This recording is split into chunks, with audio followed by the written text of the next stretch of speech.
سەیرانەکەمان بەردەوامە و پرسیارێکم هەیە. بۆچی هەمیشە دەڵێن لەدایکبوونی سروشتی یا منداڵبوونی سروشتی باشترە لە منداڵبوون بە نەشتەرگەری؟ جیاوازەکان چییە؟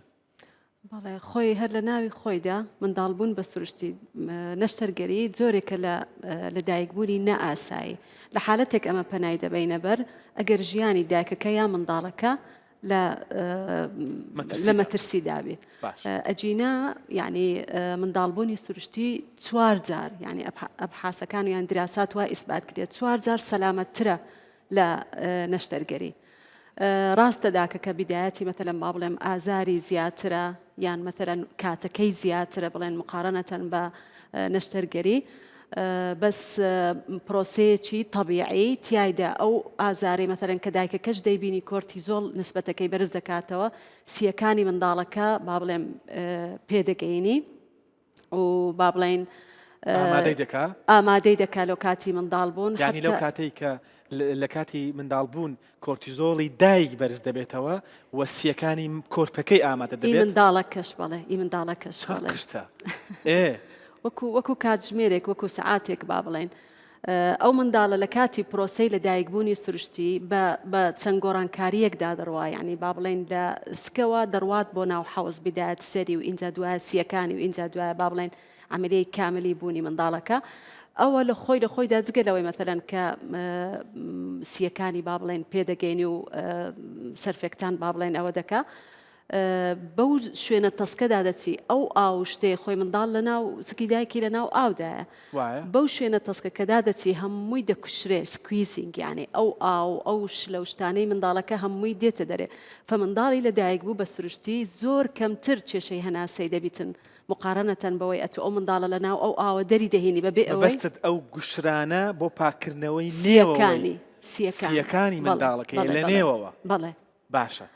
بینەما ئەتوو لەو کاتێک کە منداڵ بە نەشتەرگەری لە دایک دەبێ بە ئاسانی زۆر منداڵەکە دەردەینی. ڕاستە دکتۆری منداڵ پاک نابێتەوە، پاکی دەکاتەوە سەکشنی لە دەکە یاخود دەیمژی بە ئەوەکەی با بڵێن بەس پاک نابێتەوە بە تەواوی. فعادەتەن ئەو منداڵانەی کە بە نەشتەرگەری دەبن کێشەی هەناسەیان هەیە، شتەکەی پێ دەڵێن ترانزیەنت تەکپنیە ئۆف دە نیوبۆرن، یعنی هەناسە تەنگی کاتی 48 ساعتی دوای لە دایک بوون دائیمەن ئەو هایان هەیە. ئەو یەک لە کێشەکانی عملیاتە حتا ئەگەر منداڵەکەش مەثەلەن نۆمانجیشی تەواو کرد کاریگەری بەسەر تەندروستی منداڵەکەش هەیە هەر ئەوەیە دەنگێک دەردەکاتەوە. بێگومان زۆر بەیان چاک دەبن بە 48 ساعت یعنی مەثەلەن کێشەی وایان دەبی. بەڵێ اینجا خوێنبەربوون با بڵێن خوێنبەربوون لە دوای منداڵبوون با بڵێن ئەو نسبەتێ ئەو کەمیەتێ خوێنەی کە لە دایکەکە دەڕوا نیوەی ئەوەی عملیاتە عادەتەن 500 سیسیە لە دایکبوونی سروشتی، لە کاتێکدا لە دایکبوون بە نەشتەرگەری 1000 ویان زیاترە. باشە زۆرن ئۆکەی جیاوازەکان زۆرن لە دایکبوونی سروشتی سەلامەتتر و تەندروستتر و باشترە. ئەگەر دایکێک بەڕاستی دایک بێ و بەڕاستی بەرگەی هەندێک شت بگرێ هەندێک ناخۆشی و سەختی لە دایکبوونی یا منداڵبوونەکە بگرێت لە پێناوی منداڵەکەی ئەوە دەبێت ئەمە بکە. باش من باسی دایکە ڕەسەنەکان دەکەم، دایکی ئەسڵی دایکی کوردی مرد. ئەمە لە نەخۆشخانە حکومیەکان لە کوردستان بە شێوەیەکی گشتی لیژنە هەیە ڕێک خراوە لە خۆیانەوە ناتوان بچن نەشتەرگەری بکەن وانە؟ بەڵێ. ئەی لە نەخۆشخانە ئەهلیەکان؟ لە نەخۆشخانە ئەهلیەکان نییە، یعنی هەر دکتۆرەکە خۆی بڕیار لەسەر مەثەلەن با بڵێم بە پێی ویستی نەخۆشەکە یان مەثەلەن دەبینی خۆی قەرار دەدا نەشتەرگەریەکە ئەنجام بدە. نەخۆشخانە ئەهلی حکومیەکان زانیمان لە کوردستان نەخۆشخانە ئەهلیەکان لە مۆزەمبیقن یا لە کوردستانەوە؟ لە کوردستان حتمما لە کوردستانن. خۆی زۆر شت بەڕاستی خەڵکەکە فکرێکی خراپی لەسەر نەخۆشخانەی لە دایک بوون وەرگرتیە، بەڵام زۆر شت هەیە لە نەخۆشخانەی لە دایک بوون لەسەر بنچینەی زانستی دەڕوات. یعنی بۆ نمونە شتێکمان هەیە پێی دەڵێن پارتۆگرام، یعنی ئەو پرۆسەی منداڵبوون کات و ئەو نیشانە با بڵێن هەموو نەبز و یان ئەو نیشانە زیندەکانی دایکەکە و با بڵێن منداڵەکە هەمووی لەسەریتی هەر کاتێک گەیشتە خاڵێک مەثەلەن بزانین کە ئەمە مەترسی لەسەر دایکەکەیان لەسەر منداڵەکە هەیە ئەو کات ئەمە تەدەخوری مەثەلەن با بڵێم جراحی دەکەین یا مەسەلەن پەنا بۆ عملیات دەبین تحدا دەکەم لە هیچ خەستەخانەی مەثەلەن ئەهلی ئەو پارتۆگرامە تطبیق بکرێ ئەوەی کە هەموو نەخۆشێک مەفروزە تطبیق بکرێ هەتا ئەتو جیاب بکەوە منداڵبوونی سروشتی کە بە شێوەی طبیعی دەڕوە یانیش مەثەلەن ڕادەوەستێ یا مەثەلەن شتێکی ناکاو مەثەلەن دێتە پێش جگەر لەو لیجنەش ئەوەی کە باست کرد لە نەخۆشخانەی لە دایکبوونی ئێمە لیجنەی ڕەزامەندی نەشتەرگەری هەیە هیچ نەخۆشێک بەبێ ئەوەی پێویستی بە نەشتەرگەری بێ خۆی یا منداڵەکەی ڕێگا نادرێ مەثەلەن بە نەشتەرگەری منداڵی ببێ کە طریقەتی ناسروشتیە با بڵێن خۆزگە ئەوە لە نەخۆشخانە ئەهلیەکانیش تطبیق دەکرا خۆزگە پارتۆگرام لە نەخۆشخانە ئەهلیەکانیش مەسەلەن تطبیق دەکرا خۆزگە بەڵێ داری خۆزگەش بەرناگرێ پێویستە دەبێ ئیشی لەسەر بکرێ پێویستە کاری لەسەر بکرێ بێگومان بەڵام دکتۆرە ئەوەشت پێ بڵێم پزیشکێ ئەم ئیشە دەکا یعنی ئەو کەسەی کە نەشتەرگەریەکە دەکا خۆ مهندیس نییە مامۆستاش نییە ئێوانە پزیشکە دەیکات یعنی چەندە دایک و باوکەکە تاوانبارن هێندەش پزیشکەکە تاوانبارە لە پێناوی قازانجی خۆی ئەو کەت نەدەکا وانە وایە بەس بەڕاستی ئەگەر ئەتو مەثەلەن بڵێم زەمیر بەکاربیێنی دووش لەسەر ئەساسی بنچینەی زانستی بڕۆی تەسەورکەم ئەو با بڵێن دیاردەیە کەم بکرێتەوە دەست خۆش ڕوونە حدا دەکەم یەکەچی مەثەلەن با بڵێم خوێندبی و لەسەر بنچینەی زانستی ئیش بکەشتەچی وا لە مەثەلەن بیکات باشە بێگومان ئەوەی کە ئێستا دکتۆرە باسی کرد ئەو نەخۆشخانانەی نەخۆشخانەی حکومین لە هەرێمی کوردستان بێگومان لە هەموو دنیا ئەم بابەتە زۆر زۆر توندە کە ئەسڵەن بابەتێکی گفتوگۆ و بەرنامە ئەو شتانە نییە لەبەرەوەی تەواو هەموو شتێک بە سیستم ڕێکخراوە و هیچ دایک و باوکێک بۆیان نییە لە خۆیانەوە بڵێن من لە سەر یەک هەفتە منداڵەکەم دەردێنم زانستی پزیشکی ڕێگە بەوە نادا و سیستمی تەندروستی وڵاتانیش ڕێگە بەوە نادا چکۆ لێ دایک دەبێت مرۆڤە ئاژەڵیش بێت نابێت توای لێ بکرێن نەک مرۆڤ خۆ کورسی نییە مرۆڤە بەڵام کاکە باش شتێکیش بڵێن ئێمە دژی ئەوەین دایک و باوک ئەو بڕیارە بدە و بە زۆریش داوای کا دەبێت منداڵەکەم بە نەشتەرگەری دایک بێ بەڵام ئەی چێ نەشتەرگەریەکە دەکا خۆ پزیشکە ئەیوانە پزیشکە لەبەرەوە من پرسیارێکم هەیە بۆتان ئەو پزیشکەی کە بەبێ بوونی هۆکارێکی پزیشکی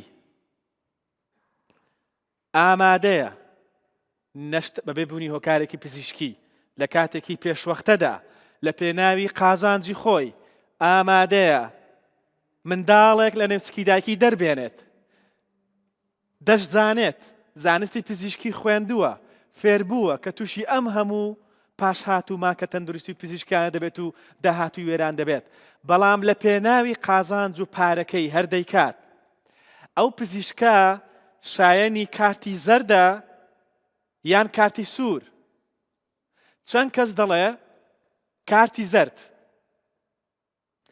چەند کەس دەڵێ ئەو پزیشکەی کە لە پێناوی قازانج و پارە ژیانی منداڵە دەخاتە مەترسیەوە و بۆ دایک و باوکەکەی ڕوون ناکاتەوە کە چەند خەتەرە ئەم مناڵە لەو لە پێشوەختە دەربهێنرێ و ئەنجامی دەدات داهاتووی منداڵەکە وێران دەکات چەند کەس لەگەڵ ئەوەیە کە کارتی سووری پێ بدرێت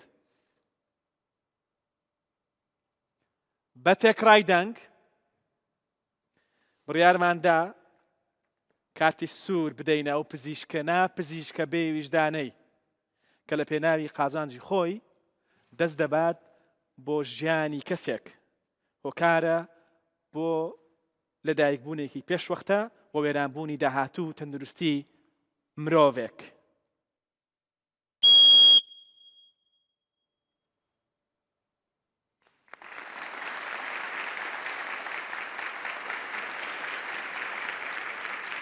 تۆ پزیشک نیت شایانی ئەوە نیت کە مرۆڤەکان بخێنە بەردەستت. باشە بابەتێکی دیکە هەیە کە لە سەیران بە تایبەتی و بە شێوەیەکی گشتی لە ژیانی ڕۆژانەماندا پێویستیمان پێیەتی ئەویش بەکارهێنانی دژەخۆرە. بەڵام پێش ئەوەی باسی ئەوە بکەم پێم خۆشە سەیرێکی جەماعەت بکەین، سەیری ئەم جەوە بکەن وەزعەکەتان کووە؟ چێ براوەیە؟ ئاوایە وانە؟ ئێوە براون؟ چەند بە چەندە؟ وەڵا نیوەش نییە ئەوە چییە؟ وەزعەکە شڕە. سەیری ئەم گروپە جوانشکەن. ئەدیەنگۆ وەزعتان کووە؟ میوەمان هەیە، چەرەسمان هەیە، سەماوار و چاشمان هەیە. ئەوە بەڕاستی وانە؟ عافێتان بێ. ئەمە بە هەمان شێوە گروپێکە عافێتان بێت. گروپێکە هی سەیرانی کوردی بێگومان ئامێری میوزیکی جوانیشمان هەن. لێرەش چیت کێشاوە و پەیامت چییە؟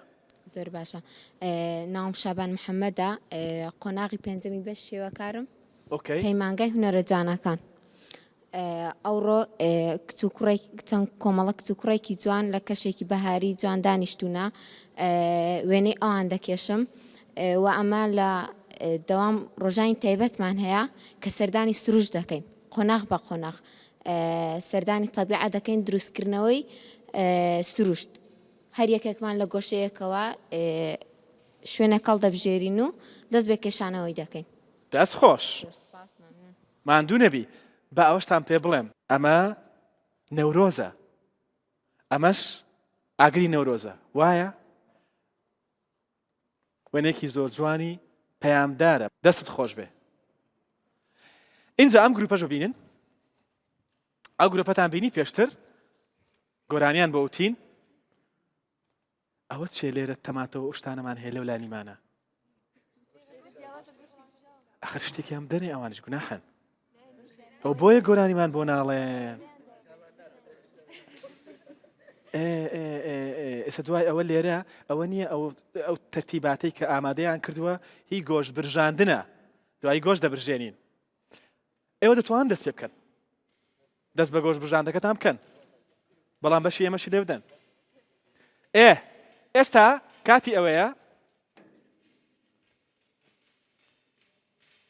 دژەخۆر بەکاربێنین. پێش ئەوەی کە میوانەکە بانگ بکەین، هاوکارێکمان هەیە لێرە، با بفەرموویێت.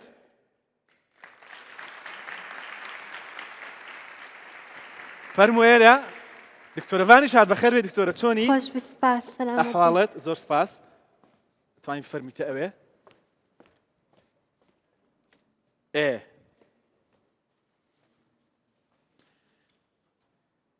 دکتۆرە پێم بڵێ دژەخۆر بۆ بەکاربێنین؟ دژەخۆر بابەتێکی دێرمۆکۆزمەتیکە کە لەسەر پێستی مرۆڤ دەدرێت بە مەبەستی پاراستنی پێست لە زیانەکانی تیشکی خۆر. تیشکی خۆر زیانی هەیە؟ بەڵێ بەتەئکید هەمومان خۆر بە برادێکی باش خۆمان دەزانین و بەتەئکیدی شوایە. بەس هەموو شتێک ئەگەر بۆ ماوەیەکی دوور و درێژ لەبەر خۆردانیشین ئەوە تووشی زیانەکانی تیشکی خۆر دەبین. دوو تیشکی سەرەکیمان هەیە کە زیانمان پێ دەبەخشن، ئەو تیشکانەش بۆی زیاتر لە مەبەستەکان تێبگەین بریتین لە تیشکی UVA و UVB. تیشکی UVB بەرپرسە لەوەی کە پێستمان بسووتێنێت، واتە پێستمان سوور دەکاتەوە، و تیشکی UVA پێست بەرەو پیربوون دەبات، یعنی پیربوونی زوو. وجگە لەوەش پێستمان ئەسمەر دەکات و ڕەنگی پێستمان دەگۆڕێت و لە هەمووشیان گرنگتر تووشی شێرپەنجەی بەڵێ جوانە بەس هەندێک جار دەبتە پەڵەی گچکە، یعنی کە ئەو هەموو کەس حەزی لێ نییە.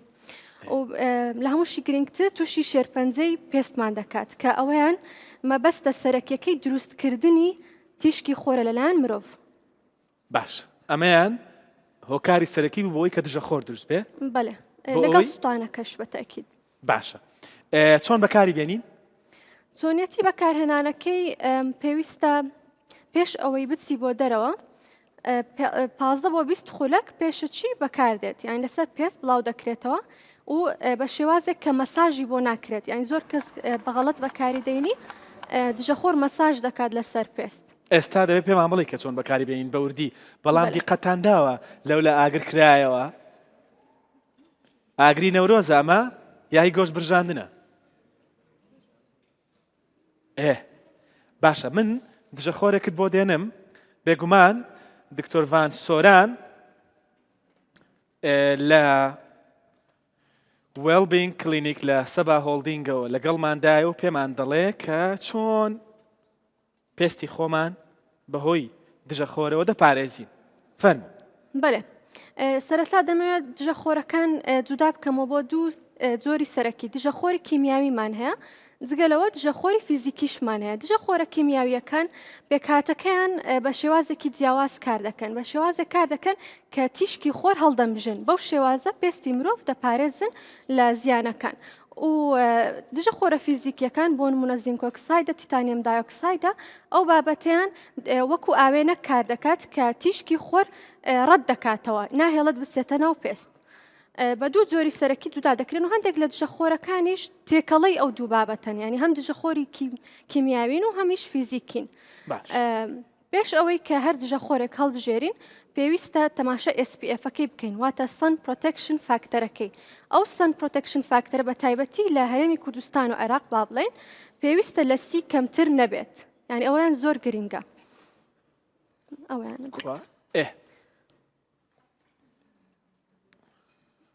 لە 30 کەمت ئەمە 50 قەیناکە؟ بەڵێ 50 زۆر باشە. لە توێژینەوە زانستیەکان SPF ئەها نووسراوە SPF بۆ کەسانێک کە چاویان 6/6 SPF چەند کەس چاوی 6/6 50 واتە بۆ وڵاتی ئێمە نابێت لە 30 کەمتر بێت بۆ کوردانەی کە لە وڵاتی دیکەش دەژین بێگومان دەتوانن وا باشترە 50 بیت بپرسن لە پزیشکی خۆیان. دژەخۆرێک ئەگەر SPF-ەکەی 50 بیت ڕێژەی 198 تیشکەکان دەگەڕێنێتەوە، تیشکی خۆر ڕێژەی 198 دەگەڕێنێتەوە.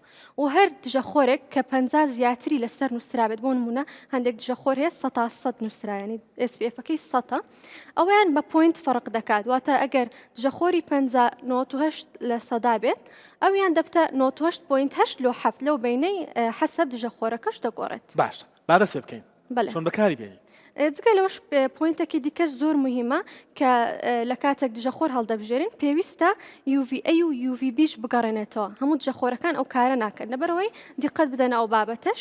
جگەلەوەش پێویستە بەپێی پێستی خۆت دژەخۆر هەڵبژێری. هەموو دژەخۆرێک بۆ هەموو جۆرە پێستێک نابێت، لەبەرەوە وا باشترە لە لایەن پزیشکی دەرمانساز یاخود پزیشکی پێست دژەخۆرەکەت بۆ دیاری بکرێت، نەک هەر بەدڵی خۆت هەر دژەخۆرێک ببینی و بیبەی. باش ئێستا بەکاری بێنین لۆنا فەرموو. لەسەر پێستی تەمام باسی کاتەکەشمان کرد کە پێویستە 20 دقە لۆ نیم سعات پێش دەرچوون بە تەکید بەکار بهێنرێت و ئەو کەسانی کەماوە لەگەڵ بەکارهێنانی بۆمی باسکە. زۆر باشە. وەکو باسی شم کرد کە دژەخۆرەکان پێویستە مەساژ نەکرێن لەسەر پێستی، ئەنی زۆر مەساژیان بۆ نەکرێت وەکو کرێمی ئاتیادی، لەبەرەوەی دژەخۆر کاری پاراستنە و شتێک ئەگەر پێویست بپارێزرێ پێویستە داپۆشرێت. جگەلەوەش کەمیەکەی دژەخۆرەکە زۆر گرنگە. دەتانن بە شێوازێکی زۆر ئاسان ئێستا پیشانتان دەدەم کە کو دەتانن کەمیەکی باش بەکاربێن لۆ دژەخۆر، چونکە دژەخۆر چەند زیاتر لێ بدرێت باشترە. لەبەرەوە دەتوانی ئەو شێوازە بەکاربێنی کە 3 لۆ 450 حەسەب گەورەی دەموچاوی خۆشت بە تەکید دەگۆڕێ، بەس لە 350 کەمتر نەبێت.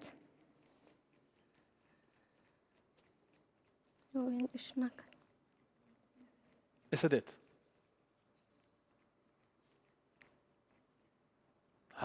هات بەو شێوازە بڵاوی دەکەینەوە 350 یاخود 450 باش و هەر پەنجەکیش لەسەر بەشێکی پێست دەدرێت. وەکو باسم کردیش چەند زیاتر بیت باشتریشە. ئەخر ئەگەر زۆر زیاتر بوو زۆر بوو ینی دیار نابێت. دژەخۆرە کیمیاویەکان عادەتەن ڕەنگیان زۆر کەمە، بەس دژەخۆرە فیزیکیەکان هەندێک ڕەنگیان هەیە، یعنی ئەو کەسانی کە حەزیان لێە هەندێک سپی دەرکەون لە کاتی بەکارهێنانی دژەخۆر پێویستە دژەخۆری دەتان ینی فیزیایی بەکاربێنن یان فیزیکی، بەس ئەو کەسانی حەزیان لێ نییە ڕەنگی هەبیت دەتانن دژەخۆری کیمیاوی بەکاربێن کە ئەوان ئاسانتر بڵاو دەبنەوە لەسەر پێست. ئەو خۆی بیکات پێی بڵێ کە چۆن بیکات. بەس بە شێوازی بڵاوکردنەوە نەک مەساژکردنی تند، بەس بە شێوازێک بڵاوی دەکاتەوە و چاوەڕە دەکات هەتا ڕەنگەکەی بزر ئەم لا بکە ئەگەر هەڵە بوو پێی بڵێ بۆی ئەو لا ڕاستکاتەوە. تەواو زۆر باش بەڵێ. تەواوە؟ تەواوە بەس زۆر مەساژی لۆمەکە دابەشی بکە چکە ڕەنگەکەی بەخۆی بزر دەبیت یعنی یەکەم جار سپی دیارە بەس پاش 1-2 دقەی بەخۆی بزر دەبیت ڕەنگەکەی دابەشی کا بەسەر هەموو پێستی و بەڵێ تەواو زۆر مەساجیشی نەکا زۆر مەساژی ناکات بۆ نمونە ئێستا ئەوە مەساژکردنە ئەوە هەندێک کەس ئەو غەڵەتەی زۆر دەکەن ئەویان مەساژکردنە بەس ئەویان شێوازی بڵاوکردنەوەیە. باشە ئەگەر بەکارمان نهێنا لەسەر پێستمان بەردەوام خۆر لەیداین بەتەکیید تووشی سووتان دەبین ئەوە یەکەم شتە کە زاهێڕی یانیش دیارە ینی سوور دەبینەوە چورچولۆچیمان زیاد دەبن چورچولۆچیمان زیاد دەکات پێستمان شۆڕ دەبێتەوە جگە لەوەش ئەگەری توشبوونی شێرپەنجەمان دەبێت چونکە توێژینەوە زانستیەکان دەریان خستووە کە دژەخۆرەکان هەر سێ جۆری شێرپەنجەی پێز دەگەڕێنەوە بۆ نمونە بەیزڵ سێڵ کارسینۆما سکوامە سێڵ کارسینۆما میلانۆما ئەوانە دەمان پارێزن بەڵێ بەتەکیید یعنی مەبەستە سەرەکیەکەی شێرپەنجەی پێستە بەڵام سووربوونەوە و پیربوون و ئەو بابەتانەشی لەگەڵ ئەو کەسانێک کە حەزیان لێ گرنگیدان بە کۆزمەتیک واتە ڕوخساریان دەتوانن ینی ئیسیفادە لە دژەخۆر بکەن بۆ مەبەستش. دەست خۆش زۆر سپاس بۆ دکتۆر ڤان سۆران پزیشکی دەرمانسازی. ئێستا وەرن ئەمە بینن لێرە گۆشت برژاندنە سەیرانە ئاخر دەستان خۆش بێت. پەیامەکانمان لە بەرنامەی ئەمڕۆ تەواو گرنگە پابەندی ئەو پەیامانە بن لە پێناوی تەندروستی و سەلامەتی خۆتان. اینجا من زۆر سپاسی میوانانم دەکەم دکتۆر قانیا گەڵاڵی کە پزیشکی پسپۆڕی نەخۆشی و نەشتەرگەریەکانی خانمان و منداڵبوونە. زۆر سپاس بۆ دکتۆرە قانیا زۆر بەخێربیستە چاو. هەروەها زۆر سپاس بۆ دکتۆر ڤان سۆران کە بە هەمان شێوە ئەمڕۆ لەگەڵمان بوو. اینجا سوپاسێکی تایبەت بۆ خوێندکاران و مامۆستایانی پەیمانگەی هونەرە جوانەکانی ڕانیە. بەڕاستی ئافرین زۆر گەرم و گوڕن دەستان خۆش بێت.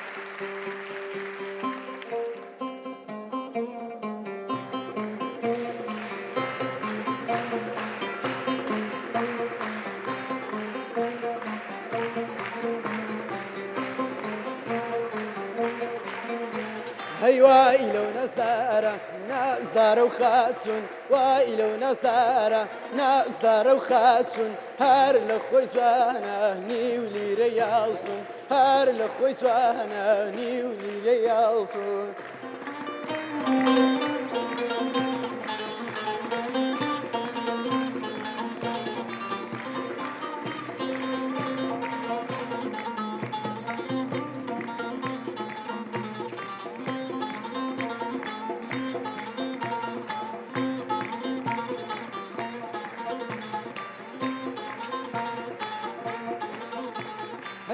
ئەگەر دەتزانی چەند تۆم خۆشاوێ ئەگەر دەتزانی چەند تۆم خۆشاوێ هەرگیز نەدایش بێت تۆ بمشاوێ هەرگیز نەدایش بێت تۆ بمشاوێ.